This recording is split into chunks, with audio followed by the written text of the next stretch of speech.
One of the things I've done in recent weeks, and I should say actually months, is that I have adjusted to the order opportunities with the vehicles that I have. So what do I mean by that? In past gig geezer segments, I've mentioned that what I've tried to do is use the van more because for insurance purposes, I'm more comfortable using this Sprinter slash cargo van because I have commercial insurance on it, and so I know that pretty much in 99% of the scenarios of use and operation of this vehicle, I won't run into insurance issues. But then again, I've also mentioned in the past that the F-150 can be used in gig app situations because I have a rideshare endorsement which covers gig apps, the app-based stuff. And so when certain opportunities come up, I've also adapted in that why use the van when the F-150 is just as applicable in certain situations. So basically, I know that in another segment of the Gig Geezer, I I actually admonished folk or got on people about they need to stay in their lane, and that this is based on my experience from having worked the Roadie app, where people would show up in like a Toyota Corolla, and they're there to pick up a 4x8 slab of wood or 4x8 slab of sheetrock or slabs of sheetrock or slabs of wood. And I've heard the stories of where the people who the associates who work the store, they're saying, I don't think you shouldn't be using this vehicle for these items. And they shared how they got cursed out and told that they need to mind their own business. And so their reply was, or their retort was, okay, if anything happens, don't come back here. And lo and behold, guess what happened? Someone who was in one of those small cars drove off holding piece of sheetrock, trying to hold it down on the roof, and they didn't get out the parking lot, and the sheetrock had snapped because gravity and mere force is going to cause that to happen, and it is what it is. So I don't want to bore you too far into this segment of the Gig Geezer with that type of talk. I just want to explain that while some folk have asked, hey, do you still use your van? I'm like, yes, I still use my van, but I've been more selective. Of course, too, what happens is that as you put more miles on your vehicle, you want to try to use the miles more economically. I mean, when I got this van, I had reasonably low miles. I put some miles in this van. When you've traveled to 8 or 9 different states and you've used it for various opportunities, you realize, hey, you need to slow down a bit and use other options that you have. So that's what I've done. But I want to take you on this particular opportunity because it is a catering opportunity. And I know with this particular app, they want you to have a vehicle that is suitable for these order sizes so that it can be handled properly. And so what I'll be doing is traveling about at the most 5 minutes from this particular location. This is what I call another of my staging locations here in the Columbia, South Carolina metropolitan area. Other than the Geezer compound, I have 2 other what I call staging locations in the area, and this is one of 3 overall. So when I get back with you, you'll see the items that I'll be taking to this catering opportunity, and I'll also disclose how much I earned on this catering opportunity. And by the way, as I usually will say, if you like the content that's being provided in this segment of the Gig Geezer or in any other segment of the Gig Geezer, hit that subscribe button, give my content a thumbs up, share my content among others, and I definitely welcome your comments in the section below. Right, so I just called an audible, and I decided that since I had another thought that I wanted to share in with this particular segment. Another reason why I have I'm bringing up the conversation about use of vehicles in these slower times is that what I've noticed for quite a while some people have tried to steal up on orders, like on the Roadie app, whereby they're using a smaller vehicle going after orders that are much larger, and they're not really capable of handling it. Here's another example of someone on the Roadie app in which they went after something and then realized that they couldn't handle it. Uh, one morning, I noticed that okay, I didn't get the order, that I put in for, and I noticed someone in a Toyota mom van showing up at the pickup location. Within seconds, he's walking right back out the store, and then the order becomes available, and then I get it. Well, that order was 13 doors. 13 doors.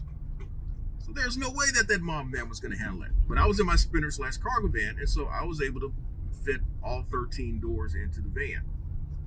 Now it's a case of somebody doing something that they really shouldn't have been doing. And I know that what Roadie has said now, I know what Roadie has said, but has Roadie enforced? That's another thing. In that Roadie says, hey, look, if you can't handle this, do not accept it, because this could lead up to deactivation. So then what is the opposite of it? One of the trends that I've seen, and this has been conversations that I've had with a driver here in the Columbia, South Carolina metropolitan area. I've often described him. He's been a fast friend of mine for now going on nearly 2 years. We've noticed where people have gone after orders in a vehicle that's much larger, and they're dumbing down, which is killing the market as well, because what's happening is that these gig apps are saying, well, hey, if this person can come up here on this order with a sprinter/cargo van, and we're not paying them commensurate to the vehicle, in other words, an order that's slotted for a car or an SUV or even a pickup truck, somebody shows up in a sprinter/cargo van. These apps know this stuff. These apps know this stuff. And what is happening is that that's another reason why you have seen a downward trend in the offers, because of people who are in vehicles that are too big for the task at hand. So that is a problem. That is a problem. Now, it's one thing to steal up and you're still able to handle it, which, it still causes consternation and is reason to be pissed off at somebody. But you can only say, hey, they managed to handle it when they're in a vehicle that's smaller for the job. They're stealing up, and so they're getting more money. They're getting more bang for their buck.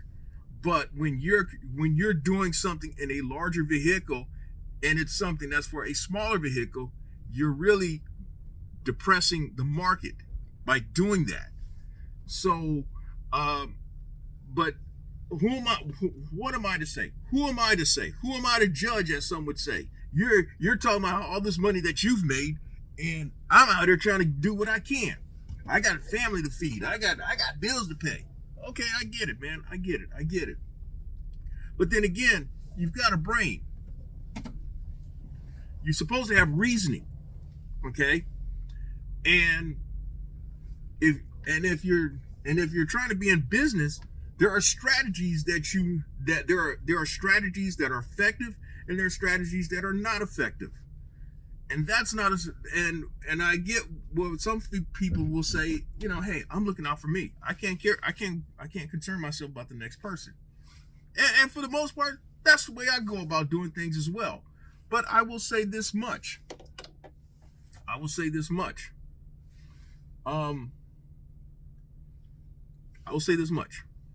Do you feel a bit thirsty? Do you feel a bit out of place when you're showing up in that van for an order that's for a car? Do you feel a bit out of place? Is that telling you something else, that there's a greater problem, a more acute problem in your situation? So I know that that's getting under some people's, that may be getting under people's skin, and that may be reason for some backlash for this. But I'm just really explaining market situation as what I'm seeing as well. I'm out here just like the next person. I know that someone said, "Well, you're wasting your time in a van doing gig food delivery orders." Well, guess what? I got an F-150, and before I got an F-150, and I was driving that F-150 before I was doing the van. Yes, I've done orders in the van, but I've also been out here doing true Sprinter/cargo van orders, and I just happen to be out doing gig food delivery work. In fact, again, this is a catering opportunity, and this catering opportunity does not require me showing up in my Taurus. Okay, and I know the Taurus can handle a lot of stuff. The Taurus has the Taurus has some of the largest trunk space of any of the passenger cars that are out here. It's always had large trunk space. In fact, when I used to work at the car lot and I used to sell, when Ford had Crown Victorias, there was a vehicle called a Crown Victoria, police cars. If you ever seen the full-size police cars, Crown Victoria. Crown Victoria had the largest trunk space among passenger cars, and the Taurus was not far behind the Crown Victoria. But for these type of orders, it would not work. Now, I can use my F-150 in most catering order opportunities. And then it becomes a judgment call whether I continue using the F-150 or use the van. But I've also explained in some videos how I've had the gig app tell me specifically the order requires someone in a van.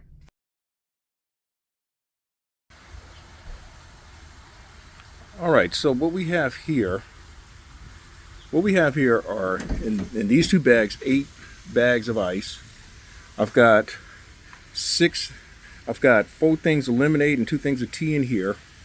And then in this bag, I've got 2 things of tea and some of the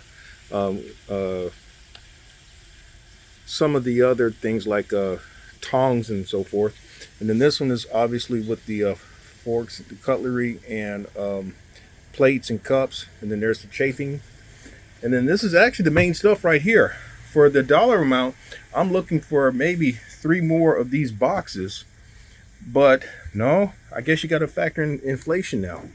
And so it's not as much as what you think, but I'm prepared. And that's the main thing. Right there is my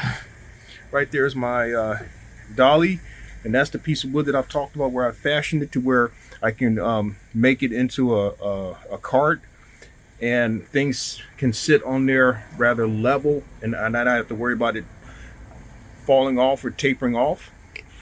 And so what we'll be doing is going to the drop-off location very shortly.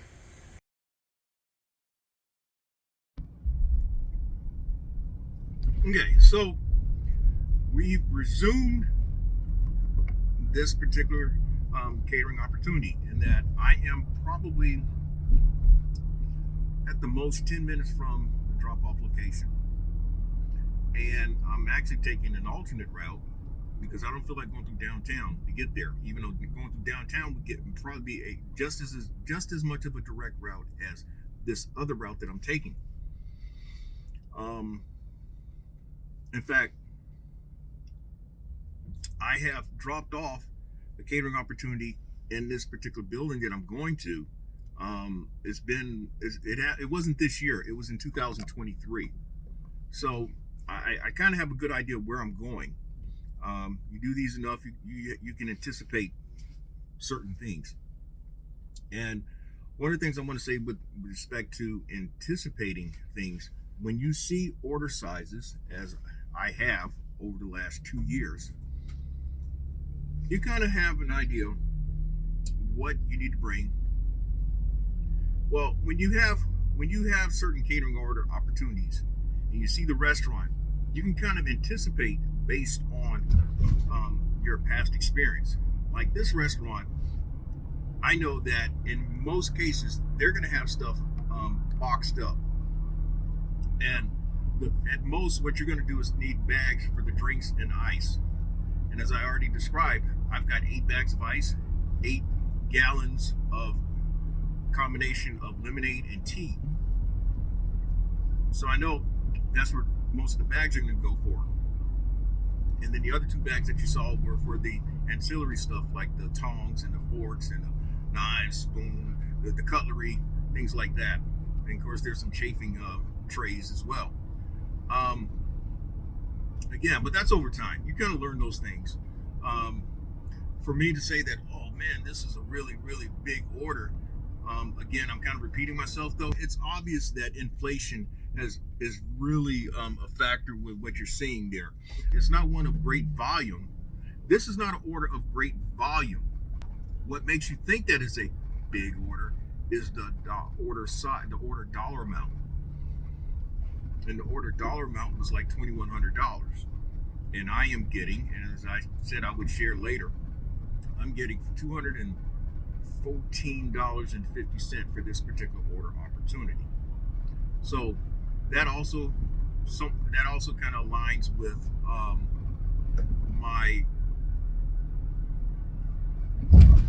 my strategy of doing catering orders, and that what I would like to see is a payout of at least 10% of the order size. So the next time I resume this conversation is going to be at the drop-off location after I have completed delivering the items for this catering opportunity. All right, so I am done with this order. Now, I will say that this is the first time I've been at this drop-off location in a little over a year, and I actually had to reorient myself with where the the meeting room was, which is another level down. In fact, when in doubt, call the contact person that's on the app. And so, as it turned out, it was confirmed that I had to go down a level. And just as I got out the elevator, went to the right, and was able to complete the catering opportunity. It took me 2 trips to drop off everything. And what's nice in some situations, you don't have to do all the setting up, because you have other people who you have the people who are expecting to order. They have an idea on how they want things anyway, but you're there to set things up as needed. And if the catering app asks you, well, why didn't you set it up? It's because you can tell them, hey, look, this was more of a handoff situation, and they had a specific idea on how they wanted things. So that's one way around it. So that's all I have to share for this particular segment of the Gig Geezer. I talked about a couple of things: catering opportunity, and then about vehicle management in these slower times, and just in general.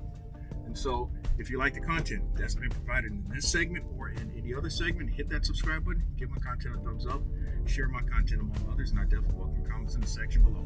I'm Edwin Lane. As always, may your grind and may your hustle continue.